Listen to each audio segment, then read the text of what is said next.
ಮೊದ್ಲೆಲ್ಲ ಹುಡುಗಿಯರು ಬಡ ಕುಟುಂಬದಲ್ಲಿ ಹುಟ್ಟಬಾರ್ದು ಅಂತ ಹೇಳ್ತಾ ಇದ್ರು. ಆದ್ರೆ ಈಗ ಒಂದು ಬಡ ಕುಟುಂಬದಲ್ಲಿ ನಮ್ಮಂತ ಹುಡುಗರು ಹುಟ್ಟಬಾರ್ದು ಗುರು.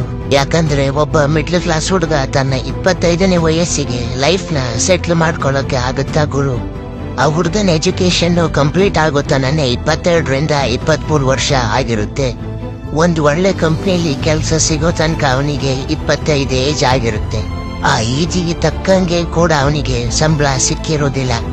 18ರಿಂದ 20 ಸಾವಿರ ಸಂಬಳಕ್ಕೆ ಬೆಂಗಳೂರಲ್ಲಿ ಕೆಲಸ ಮಾಡ್ತಾ ಇರ್ತಾನೆ.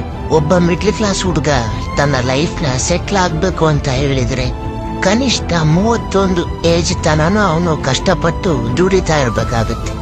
ಅವಾಗ ಅವನ್ ಲೈಫ್ ಸೆಟ್ಲ್ ಆಗೋದು. 31 ಏಜ್ ಬರುತ್ತಾನ ಕಷ್ಟಪಟ್ಟು ಏನೆಲ್ಲ ಮಾಡಿ ಸೆಟ್ಲ್ ಆದ್ರೂ ಕೂಡ ಅವನಿಗೆ ಯಾರು ಹುಡ್ಗಿನ ಕೂತು ಮದುವೆ ಮಾಡಲ್ಲ. ಯಾಕಂದ್ರೆ ನಿನ್ಗೆ ಏಜ್ ಜಾಸ್ತಿ ಆಯ್ತು ಅಂತ